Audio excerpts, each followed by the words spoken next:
ब्राह्मणी दासी जी वृंदावन से श्री हरिवंश सदगुरुदेव के चरणों में सादर दंडवत प्रणाम। गत 1 माह से हम ब्रज रज के पात्रों में प्रसाद सेवन कर रहे हैं। किसी ने बताया कि गृहस्थों को रज के पात्रों में प्रसाद नहीं पाना चाहिए, वह केवल विरक्तों के लिए है। कृपया मार्गदर्शन करें।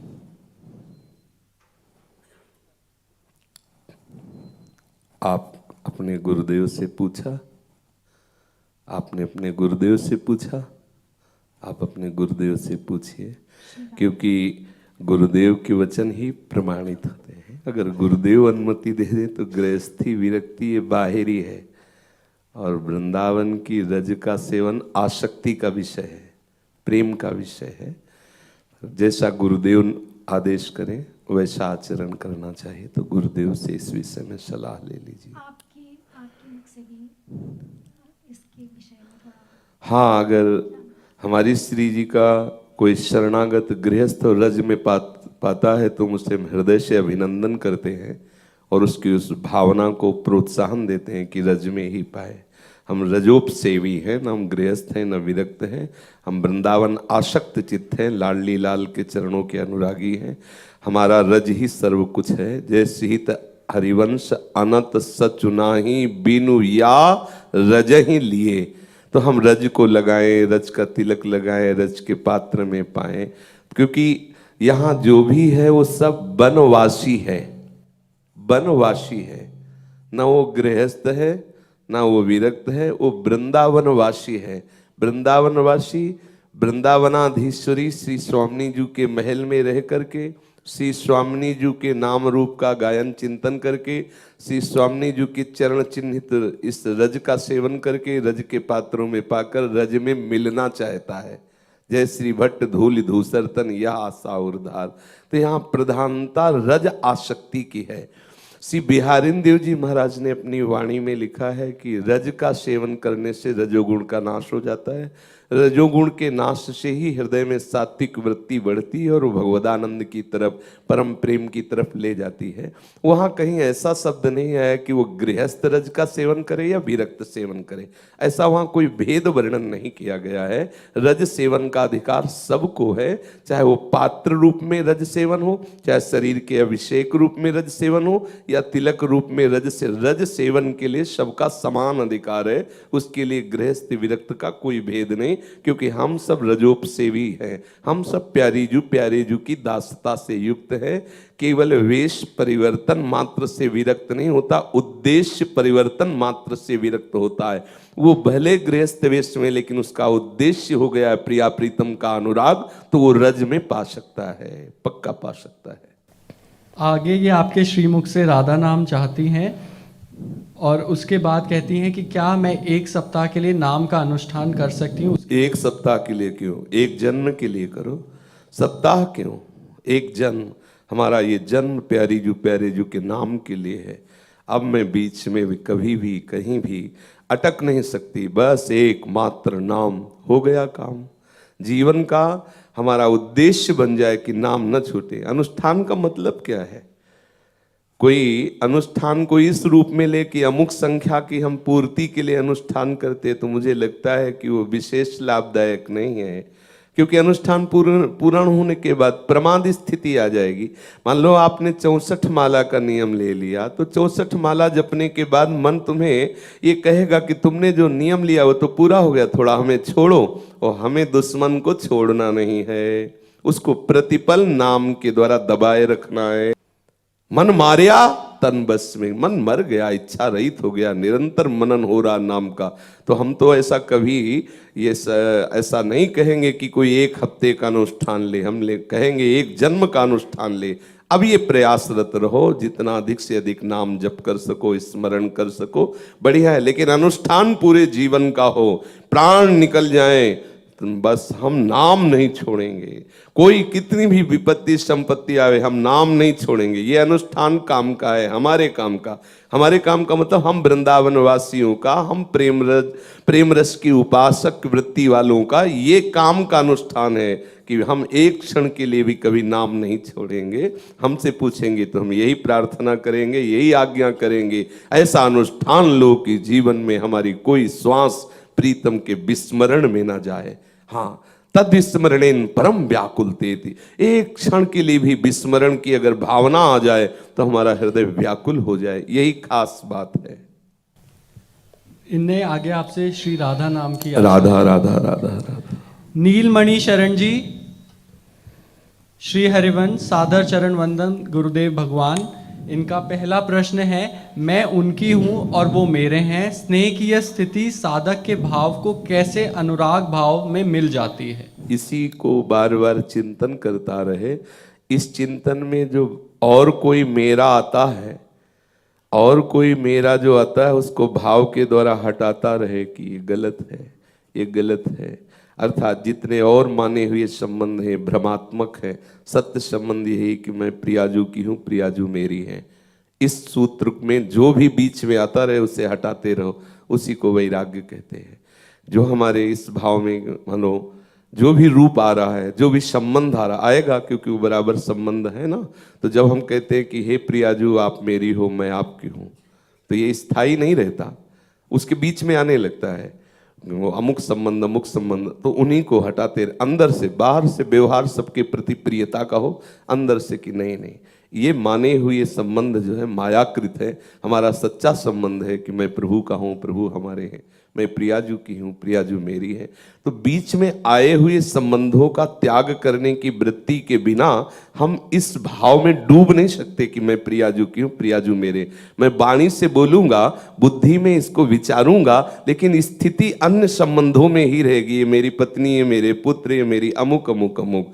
तो हम बार बार अपनी इस वृत्ति का पोषण करें कि मैं प्रियाजू की, प्रियाजू मेरी। इस वृत्ति को बदलने वाली जो वृत्तियां आ रही हैं उसका त्याग करें, बाहर भी और भीतर भी। भीतर से जैसे मैं पुरुष हूं तो फिर बात दूसरी आ जाएगी कि कोई मेरा है जो मेरे पुरुषत्व को पुष्ट करता है। अब हमको ये भी, जब तक देह भाव में मैं मेरापन रहेगा तब तक ये भावना सिद्ध नहीं होगी कि मैं प्यारी जू की, प्यारी जू मेरी। ये देह भाव से नहीं है, ये स्वरूप भाव से है। प्यारी जू मेरी, मैं प्यारी जू की। देह भाव को भी विस्मरण करना है। तो जितने देह के संबंध हैं वो अपने आप विस्मृत हो जाएंगे। जहां मूल देह भाव कटा तो विस्मरण। अब देह भाव काटने के लिए भगवत भावना से जिसमें हमारी पुष्टता होती है, जैसे हमारी भगवत भावना है मैं प्यारी जू की सहचरी हूँ, तो मुझे वृंदावन धाम की रज का सेवन, रसिकों का संग, वाणियों का गायन, वाणियों का श्रवण, वाणियों का चिंतन, ये हमारी इस भावना को पुष्ट करेगा। अच्छा, यदि हम व्यवहार में ज्यादा उतरे, व्यवहार का चिंतन, व्यवहार का विषय, व्यवहारिक लोगों से, तो फिर ये भावना केवल वाणी का विषय रहेगी, हृदय की स्थिति में नहीं आएगी।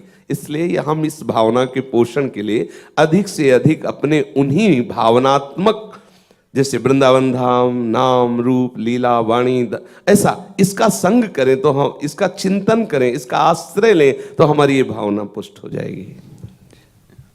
इनका दूसरा प्रश्न है, भेद से अभेद, अभेद से भेद, तन्मया स्थिति, सुंदर दास जी का जो भिन्न भिन्नता पद है वो समझ नहीं आया। क्योंकि ये उसी समय भी कहा था कि ये तो केवल उस कोटि का उपासक समझ सकता है। जैसे अभी हम भिन्न में हैं, स्थूल शरीर, सूक्ष्म शरीर, कारण शरीर, इसमें हमारा राग है, स्त्री में, पुत्र में, पत्नी में, व्यवहार में, मान में, अपमान में, अभी हमारा राग है। अब इस राग से मुक्त हुए बिना अभिन्न स्थिति क्या होती है हम कैसे जान पाएंगे?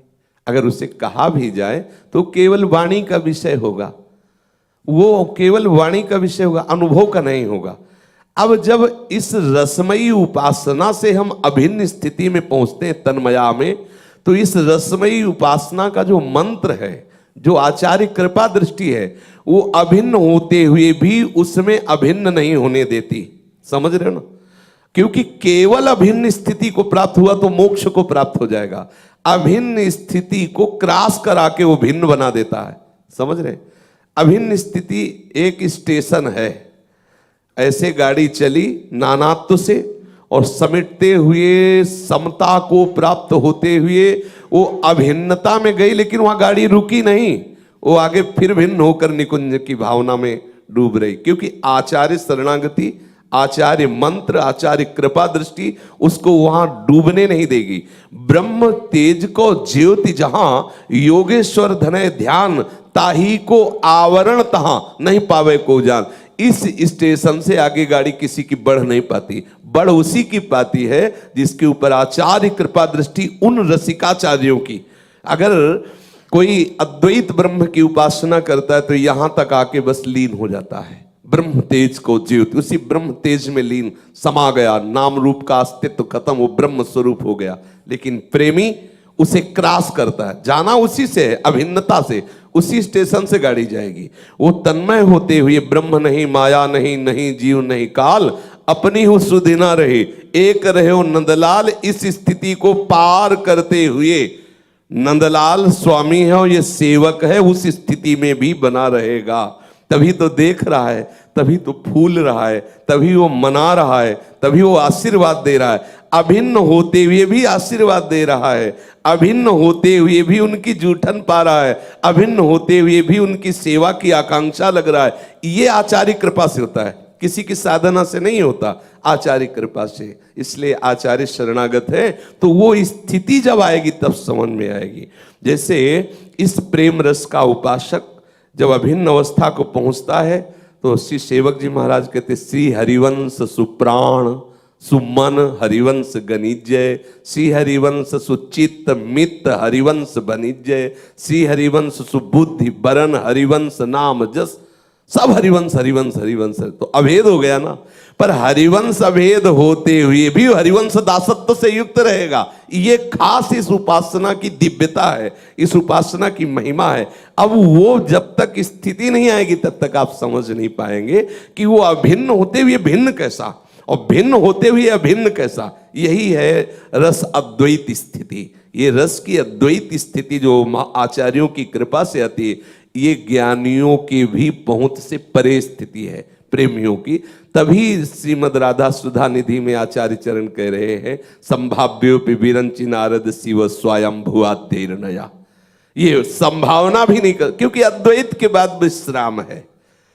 जिसे श्री सुखदेव जी वर्णन करते हैं, तो जब प्यारे जू प्यारी जू की बेणी गूथन कर रहे हैं ना, रास 5 अध्याय में देखो पढ़ के, तब वो कहते हैं कि परीक्षित ये वो परब्रह्म परमात्मा है जो सनकादि शिवादि का शासन करने वाले हैं।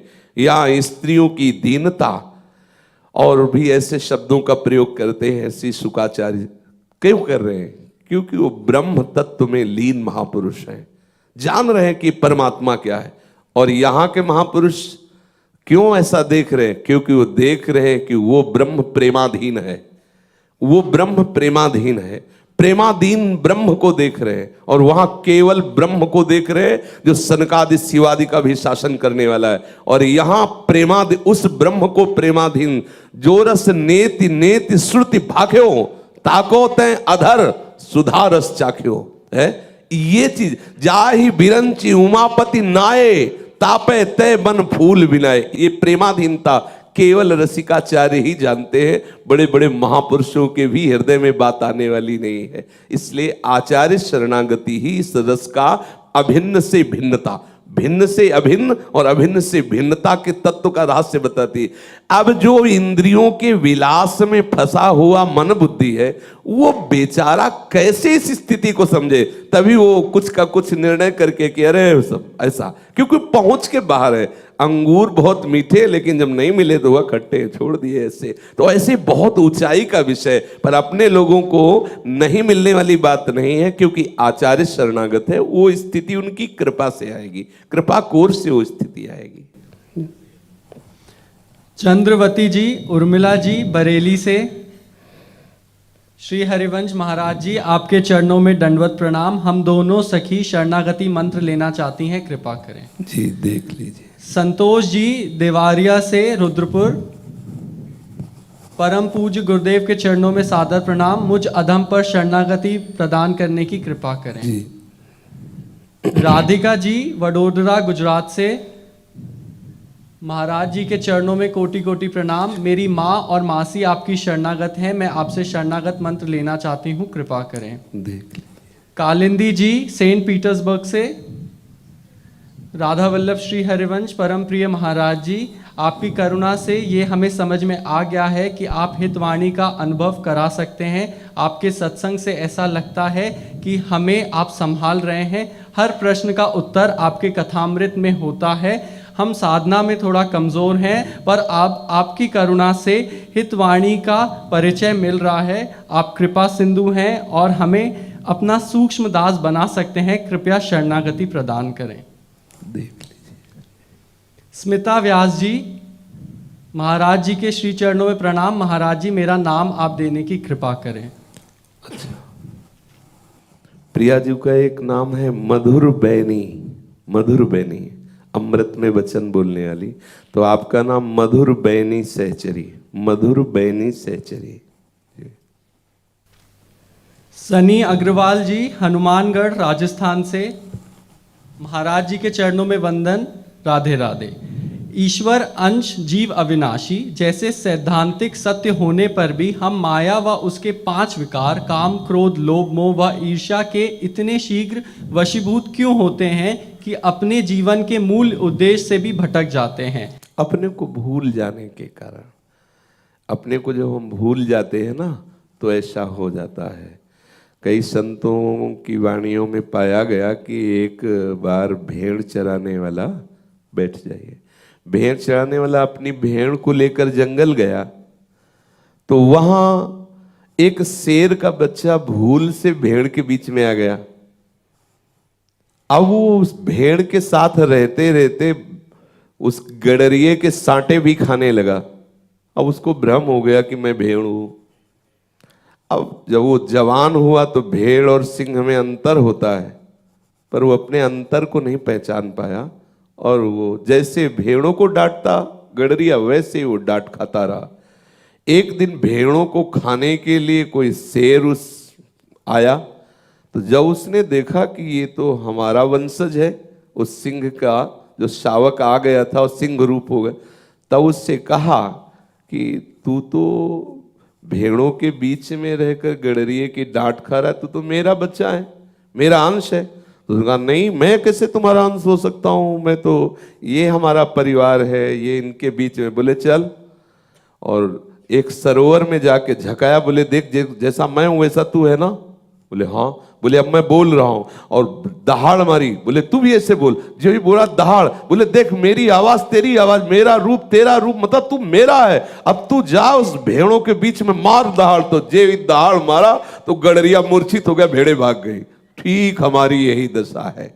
कोई वीतराग परमहंस महात्मा जब हमारे समीप आता है, कहता है तू सिंह का बच्चा है, ईश्वर का तू अंश है। कहां तू माया की भेड़ों के बीच में एक काल रूपी गडरिया सांटे पे सांटे मारा जा रहा है, और तू भेड़ों के साथ विषय चुगने में अपने सिंहवत स्वभाव को भूल गया, जो अविनाशी चिदानंद स्वभाव। चल, तो ज्ञान रूपी जल में जब दर्शन कराया, देख मेरा स्वरूप और तेरा स्वरूप एक अभिन्न है। और जब आवाज मारता है प्रणव की या नाम की, तब उसके हृदय में गूंज आती कि यही स्वर तो मेरा भी है। तो ब्रह्मनाद से युक्त जीवन मुक्त महापुरुष था, है, रहेगा, ये बोध हो गया। भगवत प्राप्ति कोई नई नहीं हुई। नष्टो मोहा स्मृति लब्धा, याद आ गई मारी दहाड़, तो न कोई माया है न कोई फसाव है, न आनंद मगन होकर चाह मिटी चिंता मिटी, मनुआ बेपरवाह, जिनको कछु न चाहिए वो साहन के साह। महा आनंद में निमग्न हो गया, फिकर फारी फकनी करे ताको नाम फकीर। अब जितनी चिंताएं थी वो सब भ्रामवश थी अपने को भेड़ मानने के लिए। जब चाहे वो गडरिया मारता था, वो बेचारा पिटता था। एक दहाड़ में अलग हो, जिए काल बस ना परे, समुझ जियाए शरण ते डरत ना काल डर। मुक्त हो गया। हमारा भ्रम हमको फंसाए हुए है। मान लिया दूर से रस्सी ऐसे थी कि अरे ये तो सांप, अब एक कदम नहीं चल सकते, और हमें लगता है वो फुफकार कर काटने आ रहा है, जबकि वो बिल्कुल रस्सी है। ऐसे ही सच्चिदानंद भगवान के सिवा न कुछ था, न है, न रहेगा। जब किसी ने जाना तो यही जाना, जड़ चेतन जग जीव जत सकल राम मैं जानी। प्रभु के सिवा कुछ नहीं। फिर मुझे ये भय, फिर मुझे काम, क्रोध, लोभ, मोह, मद मत्सर जितने भास रहे, ये भ्रम के कारण भास रहे। जिससे लड़ाई झगड़ा मित्रता शत्रुता सब स्वप्न में देखा, और जगह तो अकेले हम थे, कोई नहीं था। ना कोई शत्रु था, ना मित्र था, ना कोई। ऐसे ही जब जगोगे तो आप देखोगे केवल परमात्म तत्व है, जानत तुम्हें तुम्हें हो जाए, कोई दूसरा है ही नहीं। समझ पा रहे हो? ये माया का भ्रम हो गया है। तो हम सत्संग के द्वारा इस भ्रम का निवारण करें। सत्संग ही इस भ्रम, जासु कृपा सब भ्रम मिट जाए। ये जहां भ्रम मिटा तो आनंद मगन हो गए। पर ये भ्रम ऐसा थोड़ी है कि ऐसे सहज में मिट जाए। अभी सुना बाहर निकले गणित शुरू हो गई, बाबा लोग हैं, वो गणित अपनी तरफ ले जाएगी, और जब ये गणित चल जाएगी तो वो गणित नहीं चलेगी। फिर तो एक अलग उसका स्वभाव, अलग उसकी स्थिति, अलग उसकी मानसिकता हो जाएगी। अब ये देख ले किस स्वभाव और प्रभाव से प्रभावित हुआ अंतःकरण है। अगर इधर प्रभावित हो गया तो उधर सब शून्य पे आ जाएगा, और अगर उधर प्रभावित हो गया तो इधर सब शून्य पे आ जाएगा। वो यही कहेगा कि अरे सब नाटक है, कुछ नहीं, सब कमाओ खाओ मौज मस्ती लो, किसने देखा कौन भगवान, कौन नरक स्वर्ग, क्या बंधन क्या मोक्ष, मौज लो, बस ये लो। वो उसकी बुद्धि उसको ऐसा करे, और इधर अरे फूंक फूंक के कदम रखो, कहीं भगवान की स्मृति न विस्मृत हो जाए, कहीं कोई अपराध न बन जाए, कहीं कोई त्रुटि न। वो बहुत सावधान होकर के चलता है। तो आप देख लो कि इस भ्रम का निवारण करना चाहते हो या भ्रम को बढ़ाना चाहते हो। यदि निवारण करना चाहते हो तो शास्त्र स्वाध्याय अत्यंत आवश्यक है। जो आपको रुचिकर लगे, गीता है, भागवत है, रामचरितमानस है, या और भी महापुरुषों की वाणियां है, नित्य स्वाध्याय करो, नित्य सत्संग करो, नित्य सुमिरन करो, कुछ नित्य ठाकुर सेवा करो, एकांत में बैठकर कुछ देर नित्य तन्मयता पूर्वक सच्चिंतन करो। देखो अभी आनंद आ जाएगा। ये 5 चीजें जरूर होना चाहिए प्रत्येक साधक या प्रत्येक मनुष्य के जीवन में। शास्त्रों का नित्य स्वाध्याय होना चाहिए, गुरुजनों की, आराध्य देव की नित्य सेवा होनी चाहिए, इष्ट के मंत्र का नित्य सुमिरन होना चाहिए, एकांत देश में बैठ करके नित्य सत्य चिंतन में डूबना और सुमिरन में थोड़ा अंतर है। जैसे हम सुमिरन करते हुए कोई भी सेवा कर रहे हो, डूबने में होता है कि शरीर को निश्चेष्ट करके कुछ क्षण एकांते सुख मास्यताम, सुखासन में बैठ करके सुखपूर्वक अपने चित्त को लय करना, नाम में, मंत्र में, रूप में या स्वरूप में, जैसी जो गुरुदेव से आज्ञा मिली हो, ये जरूर है। स्वाध्याय, सुमिरन, सत्संग, सेवा और समाधि, जब तक ये 5 स्थितियां अपने जीवन में हम नहीं लाते हैं तब तक हमें माया बख्शती नहीं है। हम इन 5 सकार चूर्ण से अपने उदर को जैसे ठीक करते हैं, ऐसे हम भवरोग से मुक्त हो सकते हैं। स्वाध्याय शास्त्रों का, सुमिरन ठाकुर का, और सत्संग संतों का, और हमारे हृदय में सेवा भावना, माता पिता, गुरुजन, इष्ट, ये सब एक ही श्रेणी में आते हैं, इनकी सेवा। फिर एकांत में कुछ क्षण बैठने का अभ्यास होना चाहिए। कभी 24 घंटे में कुछ ऐसा क्षण जिसमें कोई भी विषय चिंतन नहीं, कोई भी क्रिया नहीं, शांत बैठ करके एकमात्र आराध्य देव का चिंतन, चाहे वो आराध्य देव आत्मस्वरूप हो, चाहे वो प्रियालाल हो, या नाम हो, मंत्र हो, जिसमें अपनी भावना हम डुबो सके, ऐसा करना चाहिए। शकुंतला जी, मेरे सदगुरुदेव भगवान आपके श्री चरणों में इस दासी का नमन। राधा वल्लभ श्री हरिवंश। इस शरीर के पुत्र श्री वृंदावन वास को कहते हैं, लेकिन मेरी ममता मोह कैसे घटे? मेरे मोह ममता परिवार से छूटकर आपके श्री चरणों में, श्री स्वरूप आपके चरणों में दास्ता कैसे प्राप्त हो, मुझे ऐसा बताइए। हाँ, प्रभु से प्रार्थना कीजिए, प्रियालाल से प्रार्थना कीजिए। अब अवस्था ऐसी नहीं कि हठपूर्वक साधन करें, अब तो प्रार्थना ही एक बल है। तो एकांत में प्रियालाल से प्रार्थना कीजिए कि वो आपकी ममता को अपने चरणों में लगा लें। बस एक ही उपाय है, प्रार्थना। बलहीन होकर के प्रभु को पुकारना, उसी से सब बात बन जाएगी। ये कह रही है, मुझे एक बात, एक दृश्य भजन से विचलित क्यों कर देता है भगवान? सबको कर देता है। किसी एक विषय को आप महत्व दिए हुए, सबको कोई न कोई विषय विचलित किए। देख लो, कोई न कोई विषय, शब्द का, स्पर्श का, रूप का, रस का, गंध का, जब जहां अवसर आया दांव लगा के गिरा दिया। तो इसीलिए सेवा सुमिरन सावधान। जैसे पहलवान जब दंगल में उतरता है ना, तो वो बिल्कुल सावधान रहता है कि किधर से हमारे ऊपर प्रहार हो रहा है। बिल्कुल ऐसे ही साधक 24 घंटे सावधान रहता है। अगर वो चूक जाए तो माया कहाँ गिरा दिया, शब्द में कि स्पर्श में, रूप में कि रस में कि गंध में। इसीलिए कहा हनुमंत विपति प्रभु सोई, जब तो सुमिरन भजन नोई। सुमिरन भजन से छूटा तो कभी भी वो माया के दांव में परास्त हो सकता है। ये कोई खास बात नहीं, सब आकर्षित है। किसी विशेष बात को हम महत्व दिए हैं तो वो कहते हैं कि ये एक घटना के हमें विक्षिप्त करती, बगैर सबको घटनाएं विक्षिप्त किए, कोई न कोई वासना, कोई न कोई दृश्य हमें बार बार आकर्षित करता रहता है। अनिमेश टंडन जी लखनऊ से, गुरुदेव के चरणों में कोटि कोटि नमन। गुरुजी, मैंने आपसे विरक्त वेश के लिए कहा था और मेरे माता पिता 10 जनवरी के बाद आएंगे, तब तक मैं वृंदावन धाम में वास कर रहा हूँ। मेरा प्रश्न ये है कि हर क्षण श्यामा श्याम जू का चिंतन कैसे हो। जिस मार्ग में चल रहे हो, अगर इस मार्ग के आज्ञा उपदेश का पालन करोगे तो आप देखना अपने आप चिंतन बनने लगता है। जब हम लक्ष्य दृढ़ कर लेते हैं कि हमें सतत भगवत स्मरण चाहिए और उसकी सावधानियां जो प्रायः सत्संग में वर्णन की जाती हैं, उन सावधानियों का हम पालन करें। हमारा आहार ठीक हो, हमारा संग ठीक हो, हमारा दर्शन ठीक हो। जैसे हम बार बार ऐसे दृश्य देखें जो मलिन भावना वाले, तो हमारा चिंतन वही होगा। हम बार बार ऐसे शब्द सुने जो अंदर वासना पैदा करें, तो हमारा भगवत चिंतन छूटेगा। हम बार बार ऐसी बातें करें जो यही हमारे चिंतन बिगाड़ती या संभालती हैं। वाकेंद्री, वाणी, नेत्रेंद्री, दर्शन, श्रवणेंद्री, सुनना, इन 3 का प्रधान रोल है भ्रष्ट होने में और उठने में। देखो, दृश्य भी है। एक दृश्य देखा सौभरी जी ने, मछली की क्रीड़ा, बिगड़ गया मामला। एक दृश्य देखा अजामिल ने नेत्रों से, बिगड़ गया। ऐसे ही श्रवणेंद्री का है। शब्द गान सुना, विषयी पुरुषों की चेष्टाओं के से भरे हुए जो गीत हैं सुने, फंस गए। श्रृंगी ऋषि शब्द में फंस गए, गान के द्वारा रिझा, जैसे मृग वीणा की नाद में फंस जाता है, ऐसे उनको वैश्याओं ने फंसा लिया। श्रृंगी ऋषि के चरित्र में आता है, वो गान विद्या से, उनको तो पता ही नहीं था स्त्री क्या होता है, लेकिन वो गान से मोहित हो। तो शब्द बोलना, अगर हम विषय प्रपंच की वार्ता करेंगे तो वही चिंतन बनेगा। देखना, यदि हम गंदे दृश्य देखेंगे वही चिंतन बनेगा। सुनना, ये 3 का बहुत बड़ा रोल है।